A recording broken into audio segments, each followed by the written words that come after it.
This is amazing. NFL insiders have revealed the trade grades for the two major moves that the New York Jets made this afternoon, and we have to break them all down. What's up, guys? I'm Matt Long. Welcome to Jets Football 365. If you're a New York Jet fan, please hit that subscribe button. But moving into the news for today, coming from Sports Illustrated, the new decision makers quickly realized that winning with the previous regimen's core group wasn't going to work. They made a hard pivot in trading Williams and Gardner and now have a boatload of draft picks. Still, the New York Jets need to nail these picks, and that has not been a strength of theirs for many years, especially at quarterback, but now they have several at-bats. Final grade for both trades, each separately, not even combined. Grade A. Absolutely love the trades made by the New York Jets today. First, starting off with Quinnen Williams being sent to the Dallas Cowboys for a second-round pick in 2026, which the Dallas Cowboys are currently own the 14th pick in the first round of the draft. So that could even be an early second-round pick for the New York Jets. And second, they also got the most important thing, the better of the two first-round picks in 2027 from between the Dallas Cowboys and the Green Bay Packers. That is extremely exciting to me because if you pay attention to college football, the 2027 draft class is absolutely insanely loaded. Think Arch Manning, Jeremiah Smith. There are monsters in that draft class. And what if the Cowboys aren't that good? What if Dak Prescott's been hurt a lot over the course of his career? What if he gets hurt just one more time and the New York Jets can absolutely get a steal? I love this trade. And then the final piece that they picked up was Mazi Smith from the Dallas Cowboys, a 2023 first round pick. I believe he was picked 26th overall by Jerry Jones and the Dallas Cowboys. But this guy he's not that good.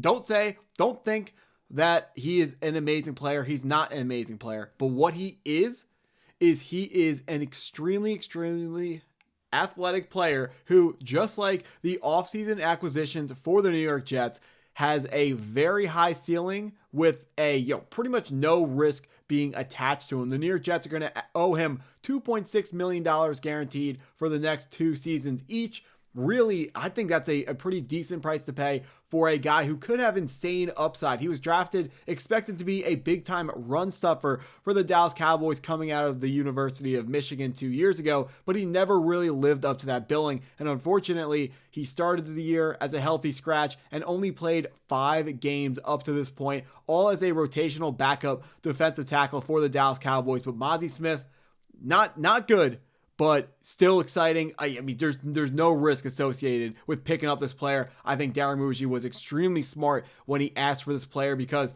we covet him a lot more than the Dallas Cowboys did. And it was definitely another piece of the trade that just made it go. Now, of course, it's super sad to watch Quinnen Williams, a top 3 pick for us, one of the longest tenured New York Jets on the team. It's sad to see him go. Great guy. Bless you. Thank you.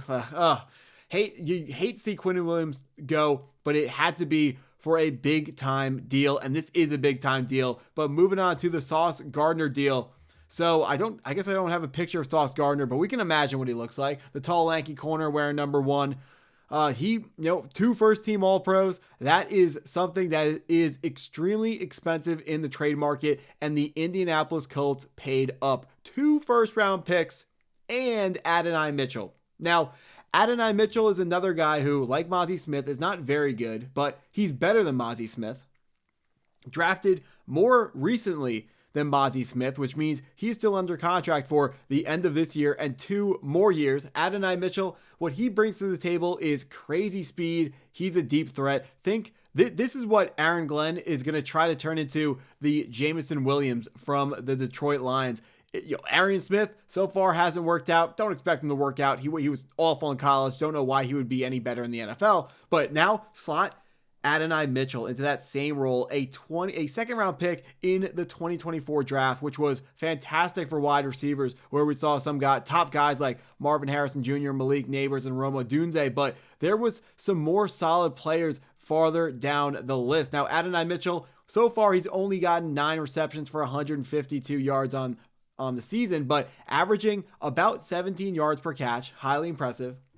Deep threat. This guy's going to take the top off the defense. Is going to spread out the defense deep to allow Garrett Wilson to get some under stuff and to allow Mason Taylor, our tight end, to get some under stuff as well. And I'm really excited for what this offense could turn into.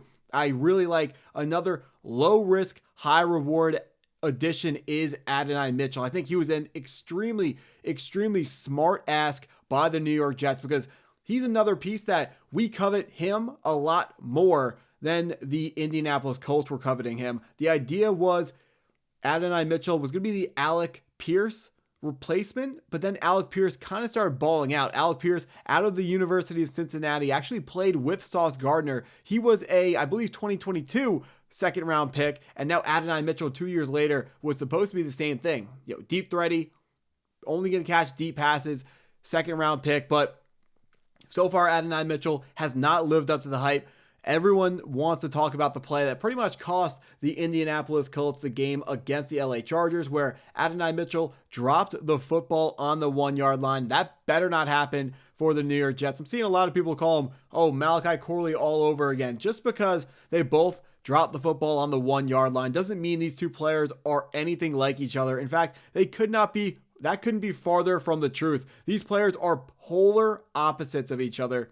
Unlike Malachi Corley, who needed designed touches and needed an offensive coordinator who's going to put him in motion and throw him screens and stuff, Adonai Mitchell is someone that you put him as your ex-wide receiver, put him up on the line of scrimmage against the opponent's press man corner, and just tell him, go deep, dude. Run those go routes, run post routes, run some dig routes, anything deep. That's where Adonai Mitchell is going to hopefully thrive as a wide receiver for the New York Jets. Whereas he was the fourth string wide receiver on the Indianapolis Colts depth chart behind Michael Pittman Jr., Josh Downs, and Alec Pierce. He now slots into what you'd have to imagine is going to be the number 2 wide receiver role for the New York Jets, depending on where the other trade pickup between the Michael Carter being sent for John Mechie from the Philadelphia Eagles. Depending on where Mechie ends up, you would imagine Adonai Mitchell is going to be the number 2 wide receiver for this New York Jets offense. And even though this team is going to be worse than we were before, I still think it's going to be more exciting to watch because you know what this team is cooking for the future. 2 2026 first round picks, with one potentially being the 101 in Fernando Mendoza. 3 2027 first round picks, along with 2 second round picks in 2026. That 2027 draft is absolutely loaded. I want to see them trade the Colts 2026 first round pick for hopefully a second round pick in this year, but maybe a third, and a 4th 2027 first round pick. If you guys remember the New York Jets back in I think it was 2002, there was a draft where we had 4 first round picks and were able to completely turn our franchise around. Now, it didn't result in a Super Bowl victory, but the franchise was turned around by a draft with 4 first round picks. And the 2027 draft is a draft where something absurd like that can happen again. I can't wait to see what Darren Muji and Aaron Glenn are going to do with this war chest of draft picks. It's absolutely amazing. Everywhere I look, analysts are praising the New York Jets for these moves. I know a lot of Jets fans are sad. They really like Sauce Gardner. They really like Quinnen Williams. And you should have. They were good guys. They were really good football players. But the trades that were offered to the New York Jets today, Darren Muji was absolutely right to accept them. They were just far too expensive for the New York Jets to ever turn down. When you get multiple first-round picks, or in Quinnen Williams' case, a player who's a first rounder, and a second-round pick, we got to remember how much cap space was just cleared up by these moves. There are so many possibilities for the New York Jets, and whereas this year is a tank year, like it always was. If you thought Justin Fields was going to magically become a good quarterback, that's on you. This was always going to be a tank year. I can't wait to see what the New York Jets are going to do with these draft picks. Yes, if you can't tell, my favorite day of the year, not even Jets related, is the NFL draft. But hey, that's just college football leaking into NFL related, not New York Jets related. Hopefully we nail this. If you stuck around this long, appreciate you watching the video. Please hit that like button if you haven't already. Hit the subscribe button if you're new to the channel, and go Jets.